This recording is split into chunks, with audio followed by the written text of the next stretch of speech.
Hello and welcome to today's session. I hope you're all doing amazingly well from whichever part of the world you are watching. Today, I would like to talk about the ripple that only starts with an impossible idea. So, I'm speaking to you, boutique hotel owners, to tell you that the ripple you make only starts with that impossible idea, that crazy idea. Now, I'm not saying you gratuitously become crazy or come up with ideas that are just random, but they normally come from an idea that people deem impossible. I'm going to share a story that I shared with everyone in my first book, The Wellness Asset. And it's a story about one of my father's clients. My father was a civil engineer and he specialized in structures. And one of those structures was designing hotels. So he was part of the engineering team when it came to putting the whole building up, the entire structure. And I remember this one particular hotel that the owner insisted on having a hanging swimming pool. And the way he wanted it to hang was it was literally jutting out the window. So you would drive into the driveway and then you'd see this pool jutting out of the building. So it was like the first floor or the second floor. And he insisted that he did not want any visible beams above or below the pool. So it was literally a hanging swimming pool jutting out of the building. And it had to jut out of the building over kind of the lobby area, the car park, where people actually entering into the hotel. Now, he wanted a renowned hotel chain to manage his property. And he put forward his idea of that hanging swimming pool. And the entire design team of the international hotel chain said, it's impossible. This is not even humanly possible. This is not possible what you're asking for. And on top of that, we do have standards. And we normally put the typical rooftop swimming pool, bling bling. That's what you'd expect probably 50 years ago when it came to designing, pools in locations like Kenya. And I remember everyone was talking about it. I was very, very young. And I remember the architect talking about it because you just sit and, listen to the conversations and they're thinking how crazy it was. And then my dad went and announced to the owner directly that, okay, I will give you your hanging swimming pool. Challenge accepted. So now you can imagine now which owner would say no to that. So my dad set himself and his entire team of draftsmen. Now we're talking about a long time ago, and considering, I'm no spring chicken. So this is a long time ago when we were still drawing with, you had the drafts board and you have the draftsmen drawing away and sketching away. And it really did seem like forever. And it was day and night, people coming in, people leaving. And I had quite a nice time because I remember near my dad's office, it was in our house, but in a separate building. I could ride my bike. My parents allowed me to ride the bike even when it was dark. So I really enjoyed myself just riding the bike and being there all the time outside. And it was fascinating to see literally how obsessed my father was and how obsessed he made his team. And also, all these external consultants coming into our house, giving him ideas. And I remember my dad just sitting there thinking, even at dinner or at breakfast, he'd, be one of those like crazy madmen trying to see how to make this hanging swimming pool possible. And lo and behold, his obsession, his devotion, his dedication, his team's devotion, dedication, and obsession, and everyone else who kind of joined that rally to get this hanging swimming pool done was amazing. And at the end, lo and behold, my dad gave the owner the hanging swimming pool he wanted.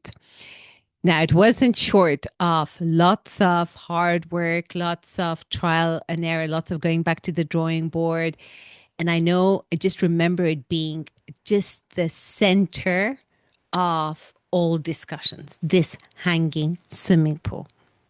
And I saw at such a young age how it activated everyone to just go and make this hanging swimming pool possible.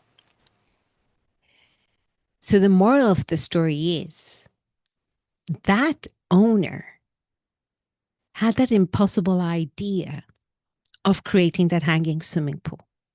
Now, we may or may not like the hanging swimming pool or what we thought of it, but it was an impossible idea. And that one impossible idea had a ripple effect. Every single person in that team, the entire design team, felt that ripple effect. And I'm the next generation down. I saw my father, and till today, I still tap into that energy when I'm, immersing myself in my work, or I'm trying to, create my own body of work. I become like obsessive. And it came from one person having this impossible idea and creating a ripple effect from it. So, this is for my boutique hotel owner friends, specifically the second generation entrepreneurs. So, you've inherited a portfolio of businesses, and one of them includes a hotel or a few of them. And here's what I have seen time and again. It was the first generation that had the impossible, crazy, so to speak, idea. And that's what made possible the entire portfolio of businesses. And now as the second generation comes and takes over it, there is almost this fear that they do not want to step on the previous crazy idea or come up with a completely new crazy idea. And also, they're very deeply aware of how much work was required to build this portfolio of businesses, all the sacrifice that was needed. So they become extra cautious. And sometimes, in trying to preserve the family legacy, thinking they're honoring it, I have realized many times it is a fear to outbold or audacious your previous generation. It's a fear to do that. And it's kind of masked in a form of respect to the previous generation that created it. And here is why this preservation does not work. In my first book, The Wellness Asset, I show hoteliers how to convert wellness from this amenity department or compensation tool or marketing tool into a solid asset within the hotel's asset ecosystem. So it's a strong driver of value, both tangible and intangible value. And I do that through my 7-step essence framework. And over these years, as I've taken quite a few clients through the Essence framework, I have noticed that the most challenging and probably the most difficult stage tends to be the first one, expectation. And we create what we call a gyroscope in that first stage. And what is a gyroscope? It is basically a document that is your North Star. And it has your values ecosystem, your values, who your ideal guests are, their values, and also where you are based, your place values. And that forms its own values ecosystem, and you're being true to it from day one. That's what anchors you, even when tomorrow you have another trend or you have another GM coming in and that completely throws you off, because they all bring brilliant ideas, but sometimes brilliant ideas are not always relevant to your hotel or your destination. And I also have created the concept of what we call the offerings ecosystem. What must your offerings look like for you in order for it to work for you? And also, what's the best way for your ideal guests to actually receive your wellness offering? How do they interact with your wellness offering and basically the entire experience within your hotel? And I have found the reason many boutique hotel owners get stuck in this first stage is because they don't have this strong vision. The vision is not audacious enough, it's not bold enough. And when you are not 100% clear about your vision, it is very difficult for you to have success with wellness in your hotel. Because success with wellness boils down to two key things. One, how you've designed it, if you've designed it properly, and two, if you're looking after it properly. So if you haven't designed your wellness offering to fit your particular property, no matter how ninja your team or how amazing your facilities, that wellness offering is never going to be successful. It's never going to reach its full potential. Or you can have an amazingly designed wellness idea, wellness concept, but then you don't look after it, you don't steward it the way you're meant to. And it eventually doesn't lead to success in the long term. So it boils down to two things: design and stewardship, how you design it and how you look after it. But here's the thing: the success of your wellness offering will never, ever outperform the vision you have of it or the capacity to hold it. So it's so important to really work and uncover the vision you have for however you want your hotel to look and what wellness means. And in one podcast, I mentioned how wellness is hospitality, and hospitality is wellness at the end of the day. Wellness without hospitality can be very clinical.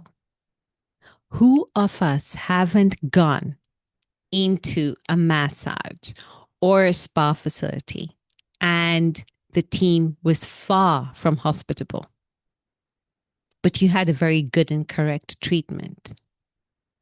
You ended up leaving, with this very clinical feeling, no emotional connection. And how many times have you experienced an experience in a hotel when the team was so tired, so spread thin, that they possibly, even if they wanted to, could not give the best of themselves to you. So you can't possibly give a superlative hospitality experience. Let someone come in and be warm with them when your team is depleted, when your team is not well. So wellness and hospitality have this kind of symbiotic relationship. And I see wellness as the toolbox, or better said, that instrument. And hospitality is how you deliver it. And the ultimate goal is well being. We all want our clients to leave our hotels feeling transformed, feeling that they have created those special moments that they will cherish for years on end. And it's a bit like, and this addresses hospitality's wonder deficit, where I talked about how Disney invests so much in anticipation. People will save for years, even a decade. They will go into debt to go to Disney. That is what they're willing to do. That is what that anticipation creates. So before people even go to Disney, they're emotionally connected, they're emotionally vested. And then they come and live the experience of probably a few days or a week tops. And then they repeat and do it again if they're lucky enough. Whereas hotels and even wellness within them, the focus is always in guest satisfaction. How can we make the stay better? But the problem is that satisfaction does not create emotional connection. If a guest is spending $1,000 a night in your hotel, they clearly expect to leave satisfied. There's nothing additional you're doing. There is no emotional connection formed there. So what you need to work on is in the anticipation phase, in the world that you've created, what Disney has done. And that boils down to your vision. How big is your vision? How impossible is your vision? What ripple effect is your vision creating? Now, there is no right or wrong answer. And it doesn't mean that you need to be crazy just for the sake of being crazy. But you do need this audacious, this bold goal. And you need to go after it unapologetically. So, in my second book, I am targeting and writing to this vision on how we can create this particular vision that is required in order to create something that has not been created. And in the kind of first step of this model I'm creating, it's all about pushing the limits, about seeing what's possible, about not playing in a sandbox. Here's what I normally see. Deep down, if you come from an entrepreneurial family or if you're entrepreneurial yourself, you do have those crazy ideas deep inside you. And many times it's just a question of unpacking those crazy or impossible ideas. And here are the kind of forces or the limiting beliefs that hold you back. And I'm going to name 3 of them today so that you can see what I refer to. The first one is You don't want to undo what your previous generation worked so hard to create. So you think that taking on the baton, so just taking on the business as they built it, because of all the sacrifice, because of all the hard work, because of what it cost them to build, that you think if you just simply take that on and run a little further, that that is what is required of you. Now, here's the thing, the baton that you are taking is was not built through someone playing it safe. It was built through the energy of, I am going to do something crazy. I am going to do something impossible. And I'm going to show what this can do. So you're not inheriting that hotel. What you're inheriting is the audacity to do something different, something relevant in your times, something that is true to you. So what's precisely needed from you is to actually be audacious, not to just continue on the same line. You do not convert your hotel into this museum that becomes obsolete. You evolve it. You give it your little kind of brush stroke. The second limiting belief I see is that the idea that you need to bring everyone along with you before you move. So you are in this room full of people who were handpicked by the previous generation, either by your father or your mother. These were the people on the ground that followed their vision. They created it. They've worked on it so hard. And you think your job is to get everyone, get them all, get consensus from all of them before you move on. Now, here's the harsh truth. These people, incredibly loyal, incredibly brilliant, brought this hotel business to where it is today under the guidance and vision and that impossible idea of your previous generation. But that doesn't mean that they're going to be the people who are going to help you carry it to the next level of what's required. And that is not diminishing their work. That is not disrespecting their work. That is not devaluing their work. Each and every one of us, all the little work we do has an impact, has a meaning, and it gets us to the next step. And then we should also be ready to let go of what built a past and start building towards a future.